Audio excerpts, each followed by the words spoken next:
Ang tanong, do you really know? Ang pangarap ko talaga noon, me on television, the best years of my life. Tumigil ka na, Karen, sa daldal mo.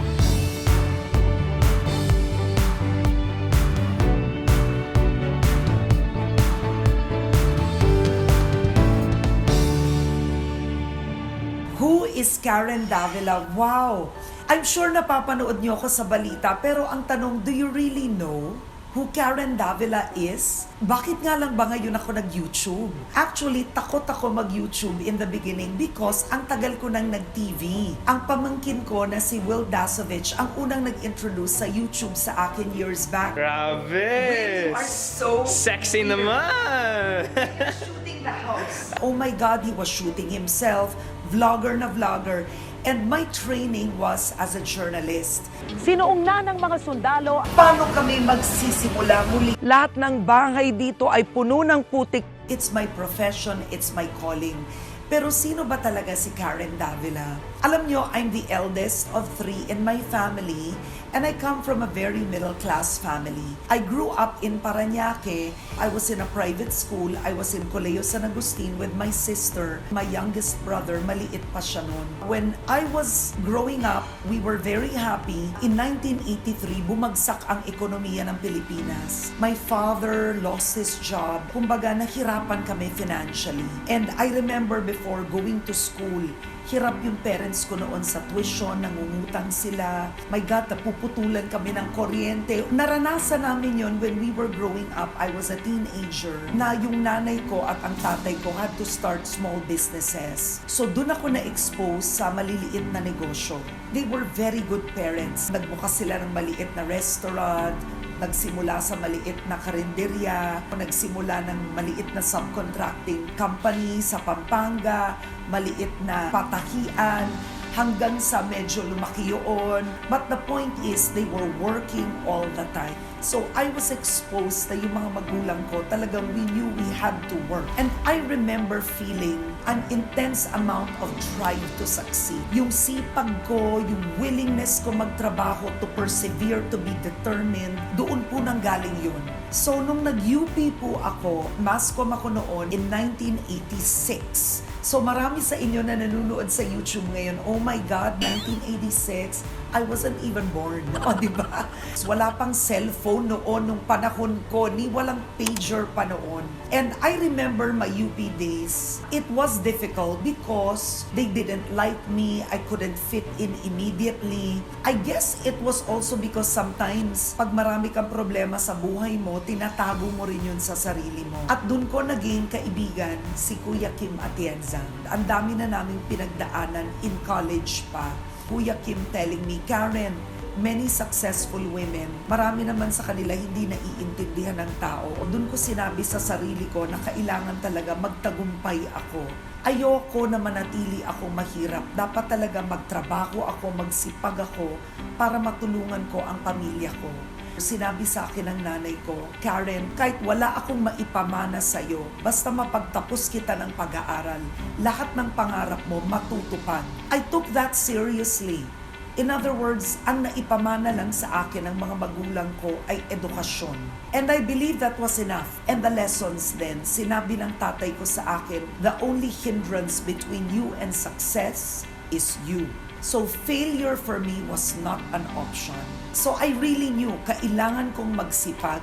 And when I graduated from college, I didn't know that I was going to be a broadcast journalist. Ang pangarap ko talaga noon was to become a fashion designer. Idol ko noon si Donna Karan, and I applied for a scholarship in the States pero na-reject ako. Iyak ako ng iyak and I felt, wow, my life is over. But it was a professor that told me, Karen, you should be a news anchor. You should be on television. Me on television? Yes, kasi magaling ka magsalita. You enunciate words well. I was always a writer. In high school, I was always an editor, a photojournalist. So naisip ko, sige nga, let me try. So when I graduated from college, nag-apply ako nun sa Channel 5, hindi ako natanggap. Hindi ako nag-apply sa abs-cbn sa takot. Kasi that was in 1993, ang daming sikat nun. Sina Noli De Castro, Corina Sanchez, Lauren Legarda. I was so scared. So nag-apply ako nun sa Sarimanok Network, which was TNC at natanggap ako noon.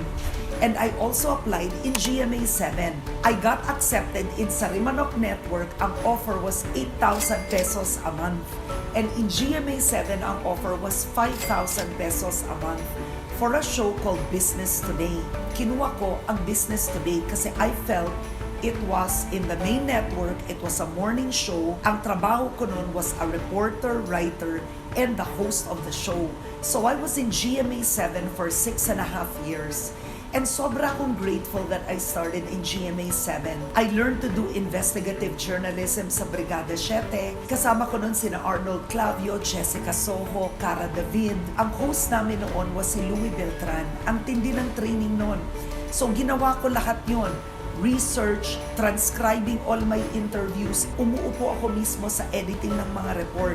Nung panahon ko, dapat alam mo talaga ginagawa mo. So that's how I started. Pumasok ako sa GMA noon was 1993, 1994. My first major newscast was Saksi with Mike Enriquez. So ako yung unang partner ni Mike Enriquez at natatandaan ko yun. At ako naman si Karen Davila. Saksi! Saksi! Yun ang ginagawa namin on 15 minutes. I was doing Saksi for 4 years and I worked with Mel Tiangco and also Winnie Monson.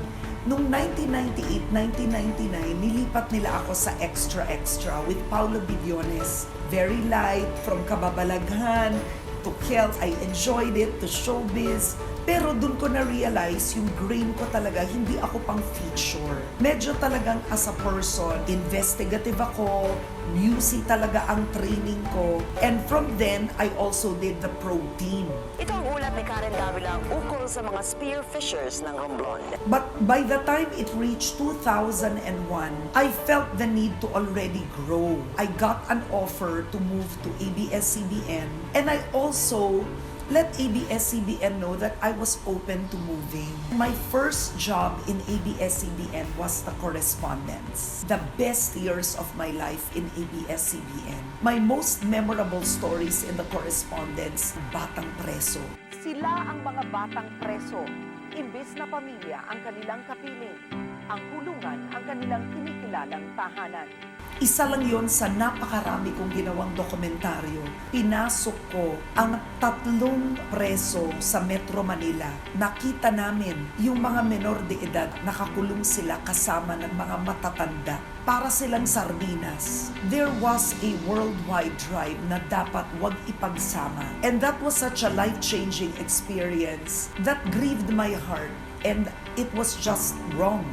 So I became a strong advocate na dapat magbago ang batas. It was recognized by award-giving bodies. It was recognized worldwide. It was recognized by the UNICEF Child Rights Awards. But more than that, policy-wise nagkaroon ng bagong batas because of that. Lahat natutunan ko. Nagulat ako sa kakaibang palakad nila rito. Nakita ko, Tayang sanggol sa tiyan. naisulat ko, Ano yung mga sakit nila? napuntahan ko, Malnourished si Maria Lynn. dahil sa the correspondence. From the correspondence, I was in DZMM, 18 or 19 years, di ko na maalala. Payo nyo sa magkasintahan at tunay na nagmamahalan. Love na love ko siya kasi talagang naabot ko ang napakaraming Pilipino sa mga issue na pang-araw-araw. Yung paghintay ng mga pasahero ngayon na ibsan. Doon lumabas yung tapang ko. Yan po ang opinyon ng isang taxpayer na tulad ko. Kasama ko si Vic Lima, yung mga komentaryo ko na minsan, Diyos ko Lord, parang may ganito ako, tumigil ka na Karen sa daldal mo. So minsan talaga naman may natitira akong politiko, may naaaway ako. In all my years na nag-DZMM ako, ni minsan po ay hindi ko binaboy ang aking propesyon at hindi po ko kailanman po tumanggap ng lagay o pera kanino man because I have always feared the Lord. I was a born-again Christian in my 20s, although naging delinquente po akong Christian, meaning minsan, you fail, you don't follow the Lord, pero I would have to say that when it comes to my profession, I've always never compromised when it came to integrity. You have to know what to say no to.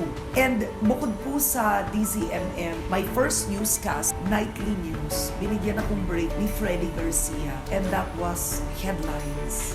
I was doing that solo. Naging kasama ko si Tony Velasquez. From Headlines, naging insider, nakasama ko si Erwin Tulfo and si Cito Beltran. And then nag-TV patrol ako from 2004 to 2010. Nakasama ko noon si Julius Babaw at si Ted Filon. And then nung 2010, nung bumalik si Kabayan, bumalik si Corina, ako naman and si Julius ang nagbandila. Naging tahanan ko talaga ang ABS-CBN. It hasn't been easy. Pinapakita po natin sa programang ito na kahit ano pang estado mo sa buhay, pwede kang umasenso at umaman. I would have to say, kaya ako naging Karen Davila ngayon. Naabot ko ito dahil sa ABS-CBN. Nagtiwala sila sa akin and I was able to do essentially everything that I wanted to try. How do I handle bashing? Masakit to be bashed, especially when wala ka namang intensyon na masama. And my first ever experience with intense bashing in 2016, when I moderated that presidential debate, it was so much bashing of mamatay ka na, ma-rape ka sana, bayaran ka, and all because tinanong ko noon, si Mayor Duterte pa siya noon, kung anong gagawin niya kapag may kamag-anak siya na nahuli niya sa drugs because he was such an advocate of the death penalty. I'll be honest with you, it was painful because I'm a professional. When I ask questions, talagang wala akong masamang tinapay sa kanino mang tinatanong ko. And I remember praying to the Lord and asking the Lord, Lord, ba't ganon? I did my job well, I did my best, and yet look what happened. The message I got from the Lord was, but Karen, I didn't make you a broadcast journalist to be popular. Hindi naman kita nilagay dyan for you to be liked. I put you there to be able to ask the hard questions and for you to seek the truth. And in seeking the truth, hindi ka palaging magugustuhan ng tao. I use that as my standard in my work. And I do a daily show every day called Head Start sa ANC at mahal na mahal ko ang programang yan wherein iba't ibang politiko ang nakakausap ko. And I have bad days and good days and minsan may makakausap ako. Ang nangyayari, you're misunderstood for your questions, whether it be an interview with Manny Pacquiao. And I want to remain true to myself and I want to ask the hard questions and continue the job that I do. Because I believe at the end of the day, ang katotohanan naman ay lalabas. Makikita ka for the work that you do all through the years. At huhusgahan ka for what? 30, 40 years of that body of work. Kilala lang ako bilang isang mamamahayag, but you know, I have a loving husband, a supportive husband, si DJ, na nakilala ko siya in GMA7. Si DJ Santa Ana was the news director. I fell in love with him kasi nga he was always very kind, he was quiet, and he was such a strong person. So we got married in 2001, nasa ABS-CBN na ako noon. I think kalilipat rin niya noon sa ABS-CBN. I have 2 children, and si David, my oldest child, was diagnosed with autism at 2.5 years old. Doon nagbago ang mundo namin ni DJ. We were crying for 2 weeks straight because sinasabi ng mga doktor noon, walang hope. Mag-support group ka na lang. David noon hindi siya nagsasalita. He could read, pero he could not express himself. He was banging himself against the wall. He was hurting himself. It was so painful. Kumbaga lagi siya naglulupasay and it was just very hard. So as a mother, I really committed 200% to researching lahat ng revolutionary ways to treat David. And that's how I showed my love to David. It was tough love. I want to make this in a way a personal advocacy because I have helped many parents improve the lives of their kids with autism. If you see David today at 19, hindi mo iisipin na may autism siya. I feel so blessed with how he bloomed. Don't you know that we're gonna be roommates? Yup naman siya. And si Lucas is your typical child. And all I want for my kids is really to grow up knowing the Lord, to love each other. And I would have to say, I feel very blessed. I feel very grateful. God allows me to do something that I love. I've been a broadcast journalist for 27 years and in ABS-CBN 21 years. Siguro iisipin nyo, veterano na ako. Matagal na ako sa industriya. Pero sa YouTube, baby pa ako. Kumbaga, estudyante pa ako sa YouTube. Pero even in the field of broadcasting, I still have a long way to go. I want my life to be used by the Lord for His good purpose. And I think and I hope that if I start my YouTube channel, my ultimate goal is not just for you to be inspired, but I want you to be able to learn new things. I want you to come out of it with a takeaway that makes you a better person. Gusto ko po may matutunan tayong lahat. And I want you all to be able to love the Lord more.